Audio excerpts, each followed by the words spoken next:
Who is this mystery man?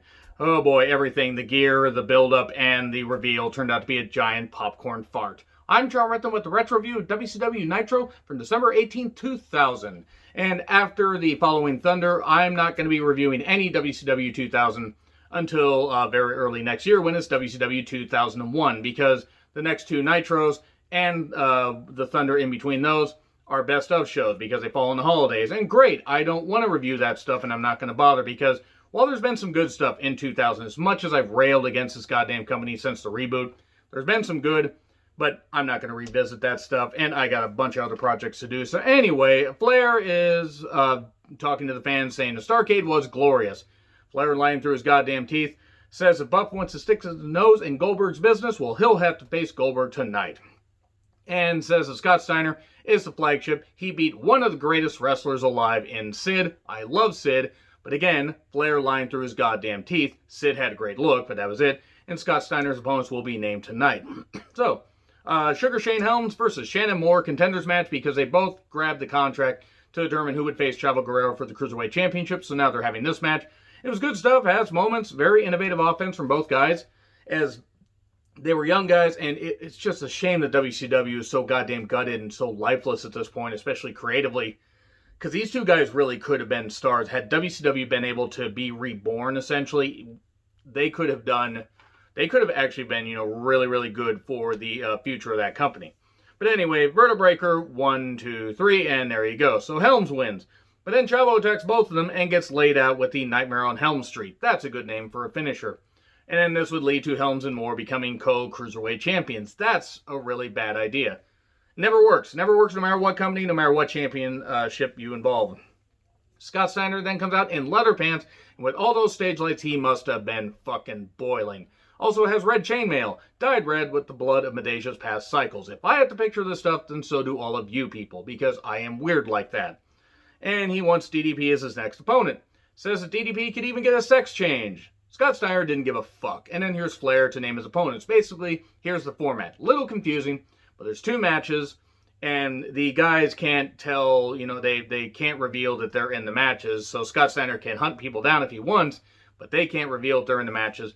Whoever wins those two matches faces off in the main event, and then that winner is one of Scott Steiner's opponents. But it's going to be a three-way dance, and including a mystery man, so it's actually going to be a fatal four-way. And who is this mystery man? I'm just going to reveal right now it's Road Warrior Animal in some of the worst goddamn cover gear I've ever fucking seen. It's so fucking goddamn bad. It's like a friggin', black bodysuit with a straight jacket on. And, so it's all black and it's like, he's got like eyes like that. He's got eye holes like that. But he's also got a plastic hockey mask on to cover his identity.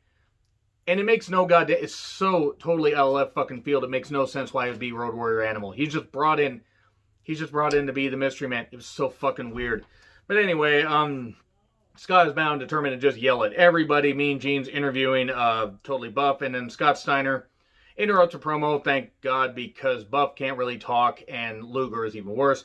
He says, hey, guys, we need to find out who the mystery opponent is. Please help me. Terry Funk then calls Ming Banana Nose. That was Terry Funk's words, not mine, and challenges him to a hardcore match. It starts backstage, bunch of headshots, so many headshots, especially with the trash can, that Terry Funk is bleeding on the top of his goddamn head because Terry Funk did not give a fuck, still doesn't give a funk, if you will.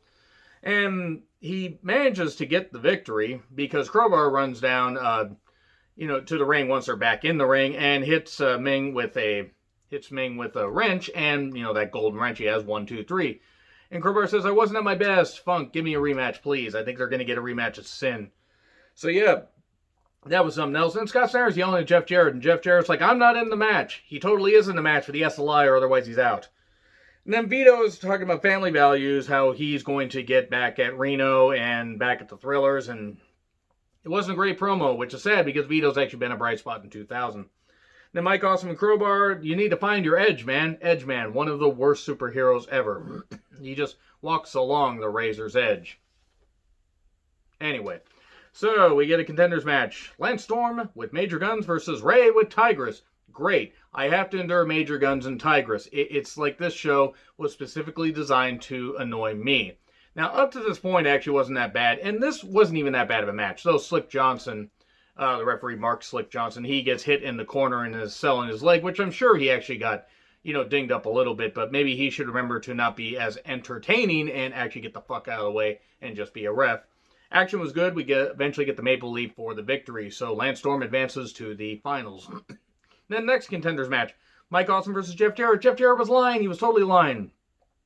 And eventually we get a guitar shot 1, 2, 3. That's really about fucking it. I have nothing to add when Jeff Jarrett's involved. Then Scott yells at Jarrett again. Jarrett says, well, now I'm going to be in the match. Once I beat Lance Storm, I will have your back at Sin. Then we have a Glacier vignette. Norman Smiley is watching. Finally, a real hero returns.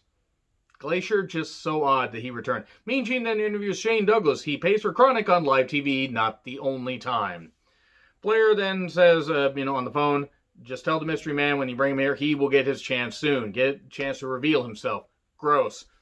And Mike Awesome yells backstage, swinging a chair, and calls filthy animals midgets. Because Mike Awesome's upset, and he's tired of being that 70s guy. He's probably tired of having 3 gimmicks inside 8 months. It made no fucking sense. Career killer, fat chick thriller, that 70s guy. I hope the money was worth it, because fucking hell, Mike Awesome just got goddamn wasted in WCW. It was so bad. Go back and look after he debuted at the Reboot episode. Within a couple weeks, he's fucking losing. And it made no goddamn sense. So anyway, we then get Ernest Miller and Alex Wright. Alex Wright's in the ring doing the weird dance and this kind of stuff and everything, and I can't do the dance at all because I'm not German. I don't know what the fuck that dance was. Probably should hail a cab and get out of here. But anyway, they're just doing this dance stuff, and Miller's like, "Okay, I'm gonna beat your ass." But how about we get Mark, fat ass Madden to dance? Insulting Mark Madden will always get over with me because Mark Madden's a piece of shit and should have never been allowed in wrestling. But there are plenty of other reasons, to knock him, except, other than his weight, like the fact that he's a piece of shit and that his mother made a mistake. But moving on. Alex Wright versus Ernest Miller with Miss Jones. Miller at one point got Alex Wright wet, and again, if I have to picture this stuff, then so do all of you people. Match is fine. High kick, 1, 2, 3. Miller then dances, and then the Thrillers arrive. Says, oh, we got 12 of them. Put them in the same hotel room. I assume that he means beers. I know it's women. But I do not believe for a second the Natural Born Thrillers, could count to 12. That's mean. I also don't think I'm wrong. And then Scott Steiner beats up the Young Dragons because why the fuck not? And then the Thrillers are in the ring. Sanders is just a nuisance. Challenges Nash and Page, but they're not here. And then here's Flair. You can't make the match. And by the way, me and the Horsemen had a whole bunch of conquests here in Richmond. Richmond, Virginia, by the way, one of the strongholds of WCW, Crockett Promotions and all that. And I guarantee you the arena was maybe half full. Really, really fucking sad. And there's going to be a battle royal on Thunder. The winning team faces Nash and Page at Sin. And I think both combinations of the Thrillers are going to be in there. So the perfect event. And stays, O'Hare and Jindrak. Moving on. It was what it was. Buff and Goldberg barely starts. Luger is hiding very badly and then smashes Goldberg with a chair and ends up being a DQ win for Goldberg. And then here's Sarge. He kind of gets laid out, especially with a vile chair shot because Luger is not very safe. And it's going to be a tag match at Sin. This would be used to write off Goldberg so he gets shoulder surgery, but the company would close down before he could come back. Then Storm and Jarrett. It was a contenders match and it went 3 minutes. It went 3 goddamn minutes because they only had 6 minutes left.